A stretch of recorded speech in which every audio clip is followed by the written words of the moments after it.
With the exception of perhaps maybe Rome or Jerusalem, there are few cities that have shaped Western civilization in the way that Athens has. The contributions to the world that were spawned from this relatively small city on the plains of Attica in Greece are quite numerous.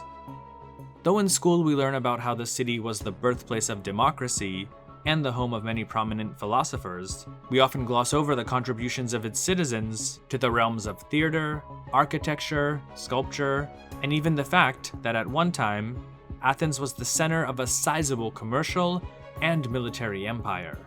All of these things helped to make it one of the most beautiful and influential cities of antiquity.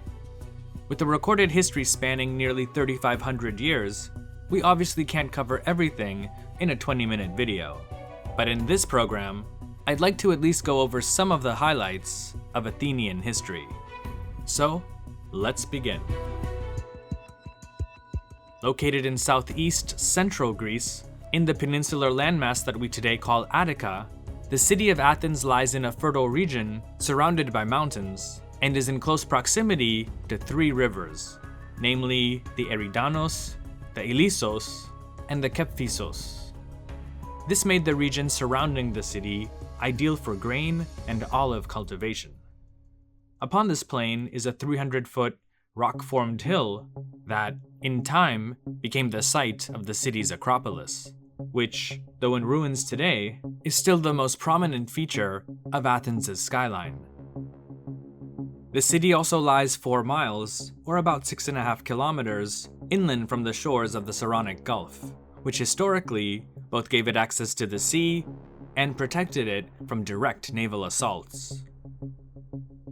Perhaps as many as 9,000 years before the glimmering city of antiquity, the archaeological record shows that the area around Athens had been inhabited by groups of hunter-gatherers, and then a few thousand years later, by Neolithic farmers. Then, around 2000 BC, the first Greek-speaking tribes entered the region, and, over a few generations, took over the entire peninsula.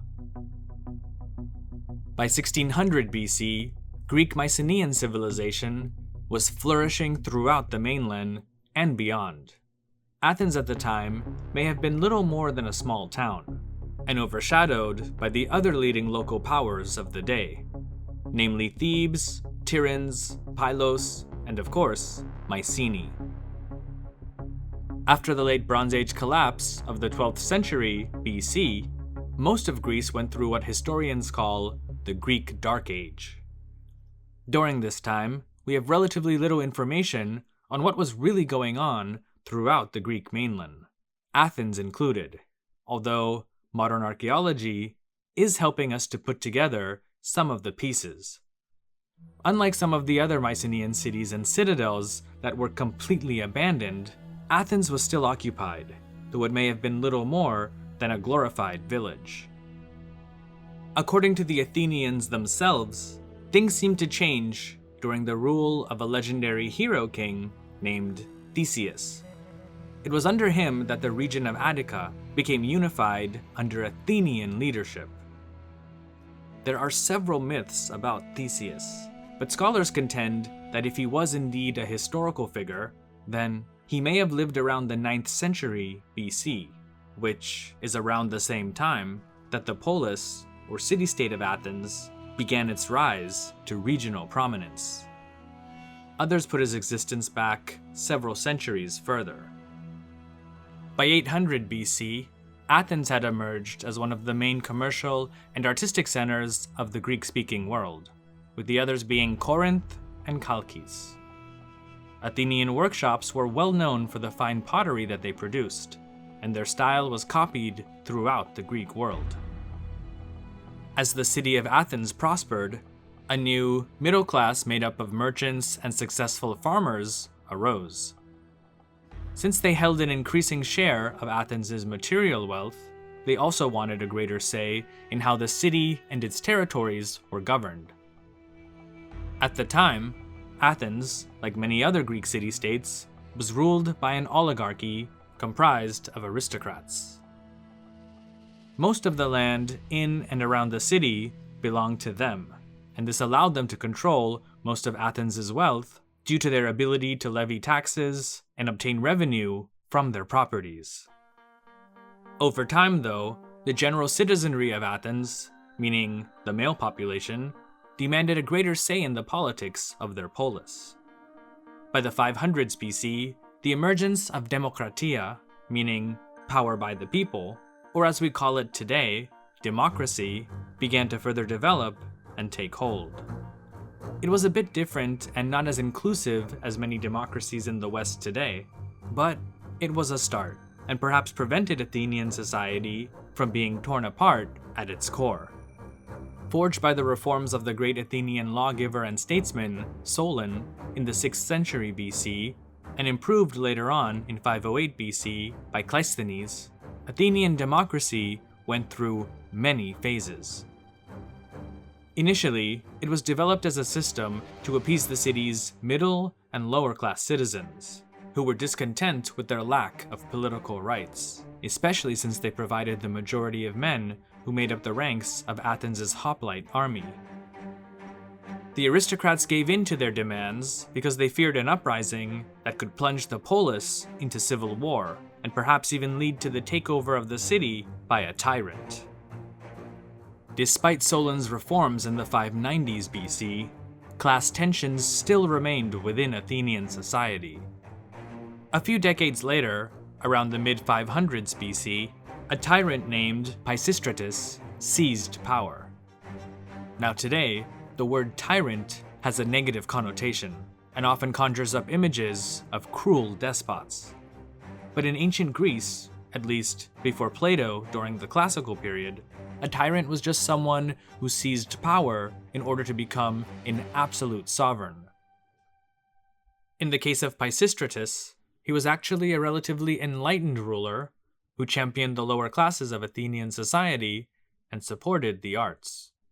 Athenian blackware pottery became popular at this time and was exported to destinations throughout the Aegean and Eastern Mediterranean. His son, Hippias, basically continued these policies and brought poets, sculptors, and craftsmen from throughout the Greek world to Athens.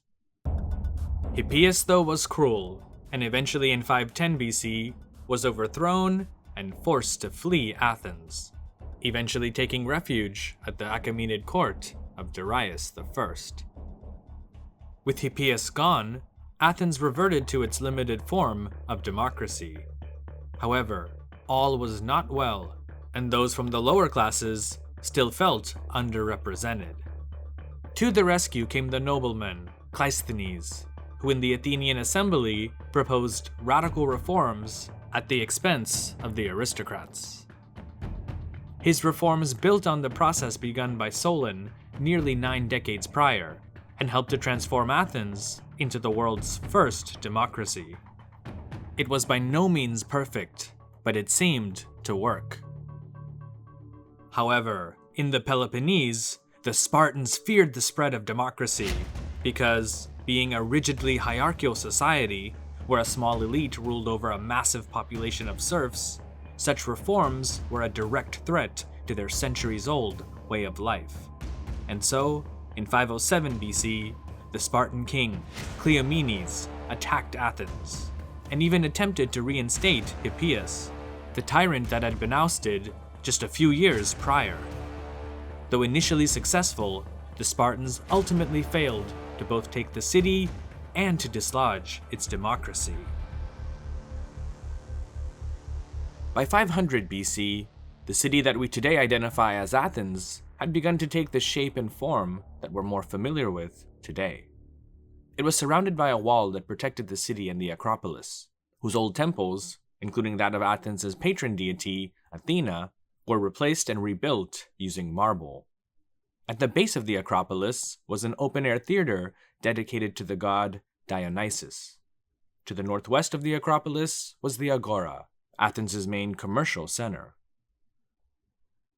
Under the leadership of the general and statesman, Themistocles, the Athenians developed the Seaport of Piraeus to support its growing navy, which with over 200 ships, had become the largest in all of Greece.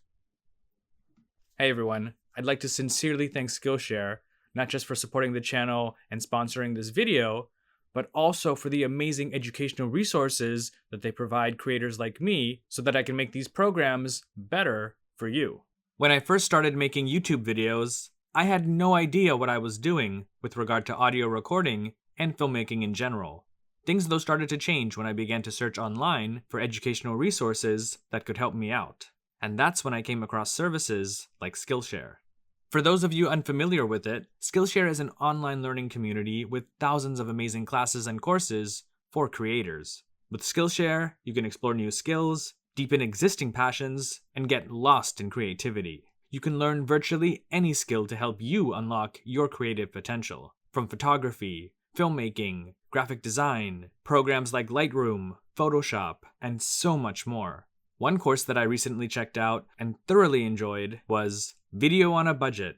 Prepare for your shoot without breaking the bank, taught by Christopher Rhodes, aka YC Imaging, who also has an amazing YouTube channel. It was just what I needed. If you've always wanted to start your own YouTube channel, or just learn the basics of operating a camera, then Skillshare is for you. The first 1,000 people who use my link in the video description will receive a 1 free month trial to Skillshare Premium. So try it out and unlock your creativity with Skillshare. In 499 BC, the Ionian cities of Asia Minor broke out in revolt against the Persian Empire, which had ruled over most of them since the 540s BC. The Athenians, who had for generations maintained close ties with most of these Ionian cities, lent them a great deal of support. By 493 BC, the revolt had been crushed. Afterward, the Achaemenid Persian king, Darius I, also known as Darius the Great, sought to punish Athens and its ally, Eretria, and so sent 2 of his most trusted generals to subdue them. In 490 BC, Persian forces were able to take Eretria. However, an Athenian-led force was able to hold them back on the plains of Marathon, just 26 miles northeast of Athens. It was the first large Greek victory against the Persian Empire. For Darius, though, it was merely a minor setback. He knew that a petty little city-state such as Athens was ultimately no match for his Persian Empire, and it said that he planned to personally lead a second invasion, not just to punish Athens, but perhaps also to incorporate much of Greece into the Achaemenid realm. It wasn't to be, as he died before such an expedition could be launched, but his son and successor, Xerxes, did lead such a campaign into Greece in 480 BC, 10 years after the Battle of Marathon. At first, everything seemed to be going well for the massive Persian force, which scholars debate could have been anywhere between 50,000 to 200,000 men. Crossing the Hellespont, the Persians marched throughout northern Greece, virtually unopposed. When they arrived at Athens, they found the city mostly deserted, with the exception of a few defenders up on the Acropolis. Most of the Athenians had evacuated the city and fled to the nearby islands and hills around Athens.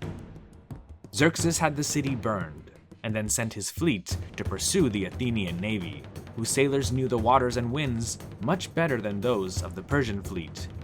They were able to smash most of it to pieces at what became known as the Battle of Salamis. Though Persian forces remained in Greece the following winter, within less than 2 years, all of them had either left or been defeated and fled back to Persian territory across the Aegean. Athens and the rest of the Greek mainland were safe. The defeat of the mighty Persian army, which must have seemed almost miraculous to the Greeks, gave the Athenians a new sense of confidence, purpose, and an influx of money that eventually helped to transform Athens into a great military power and the cultural capital of the Greek-speaking world. The city was rebuilt and even enlarged, with glimmering new monuments made out of marble, both within and surrounding the city's Acropolis and Agora. Around 477 BC, the Athenians formed what became known as the Delian League, which was a federation of Greek city-states of the Aegean and Asia Minor whose goal was to liberate any Greek-speaking territories that were still held by the Persians. The Delian League was quite successful in achieving this main goal, at least for a few decades. Unfortunately, all of this newfound success seemed to transform Athens, once seen as the great liberator of Greece, into a bully, and according to some writers, an oppressor of the freedom and liberty of other Greek cities. This was true even within the Delian League. For example, member states, depending on their circumstances, were required to pay either silver, supply soldiers, or both. Ostensibly for the League, in reality, these resources of money and manpower were increasingly being used to further Athens' own strategic interests and not those of the member states as a whole. Athens began to build its own little empire, which put it at odds with other powerful Greek city-states such as Corinth and Sparta. These states all fought several wars with each other, the greatest of which we'll get to shortly. Now, the notable list of Athenians from this period is quite long, and we don't have time in this short program to mention all of them, but it's safe to say that the most famous of them during the classical period was Pericles. I'll do a full video on him at another time, but in short, Pericles, who was a skilled general, statesman, and politician, presided over Athens during what scholars call its Golden Age. First, he strengthened Athens' hegemony over the Delian League, and then, from a position of strength, arranged a peace with the Persian Empire. With peace and political stability on the home front, in 448 BC, Pericles initiated a massive building program that helped to transform Athens into the most glorious city of the Greek world. It was during this time that the Parthenon, the great temple dedicated to the goddess Athena, was constructed. Peace also brought about a flowering of the arts, especially in theater, painting, and sculpture. Playwrights such as Aeschylus, Sophocles, Euripides, Aristophanes. All of these men became household names in classical Athens. And let's not also forget the Athenians' contribution to philosophy. Western civilization's first great ethical philosophers, such as Socrates and Plato, all set up their own schools in Athens during the classical period. Athenian influence and expansion caused alarm in many places outside of Attica, specifically in Sparta, Corinth, and Thebes. This started in 431 BC, what became known as the Peloponnesian War. Lasting nearly 3 decades, the war was basically a stalemate between Athens and its allies, meaning the Delian League, and the Spartan-led alliance known as the Peloponnesian League. The conflict was basically a stalemate until around 413 BC, when the Athenians tried in vain to conquer the city of Syracuse on the island of Sicily. This military disaster severely weakened them. To make things even worse for the Athenians, the Spartans, with Persian help, had built an impressive navy of their own, and, due to the Athenian defeat at Syracuse, for the first time, Sparta and its allies dominated the waters of the Aegean. With most of the once great Athenian fleet destroyed, in 404 BC, the Athenians were forced to surrender Athens after a long, grueling 8-month siege. The Thebans and Corinthians wanted to destroy Athens, but the Spartans decided to spare the city from any major destruction, and instead installed the short-lived dictatorship that became known as the 30 Tyrants. This was a 30-man Spartan puppet government that ruled Athens from the spring of 404 to the fall of 403 BC. In short, they seized the government and dismantled all of its democratic institutions. What followed was over a year of terror, as Athens became a Spartan-sponsored police state. However, by the end of 403 BC, all members of the 30 Tyrants had been overthrown and executed, and Athens once again reverted to a democratic form of government. Less than a decade later, the Athenians started another war with Sparta, which helped them to regain some of the prestige and influence that they'd previously lost. However, with Athens, Sparta, and other Greek states fighting amongst themselves, they were all ultimately unable to withstand the expansionary policies of the rising Kingdom of Macedon and its ambitious ruler, King Philip II. Though Athens even allied with its long-term rivals, Thebes and Corinth, all three, along with forces from Megara and other cities, were defeated by Philip and the Macedonians at the Battle of Chaeronea. Philip spared Athens any major punishment, and the city remained under Macedonian rule even during the reign of his son, Alexander III, who the world knows as Alexander the Great. Upon hearing word of Alexander's death in 323 BC, the Athenians, along with those from a few other cities, revolted and started what became known as the Lamian War, which ended a year later when the revolt was crushed by one of Alexander's commanders, Antipater. At times under Macedonian rule, at times independent, Athens fell into the hands of Rome in 167 BC when the latter took over Macedon once and for all. Though increasingly outshined by cities such as Alexandria and Pergamon, life in Athens would continue on into the medieval period when it was part of the Byzantine Empire until 1453, when Constantinople was conquered by the Ottoman Turks. 5 years later, the Turks took over Athens. But these are all stories for another time. As always, thanks so much for stopping by. I really appreciate it. Seriously, I do. I'd also like to really thank GrandKick69, Yap de Graaf, Pasta Frola, Michael Lewis, Danielle Allen, Danny Van Eck, Wenex TV, Robert Morgan, Frank, Faridun Dadachanji, Sher Kam, Farhad Kama, and all of the channel's patrons on Patreon for helping to support this and all future content. Check out the benefits to being a Patreon member, and if you'd like to join, feel free to click the link in the video description. You can also follow History with Cy on Instagram, Facebook, and Twitter, as well as to continue to listen to special audio programs on the History with Cy podcast. Thanks again, and stay safe.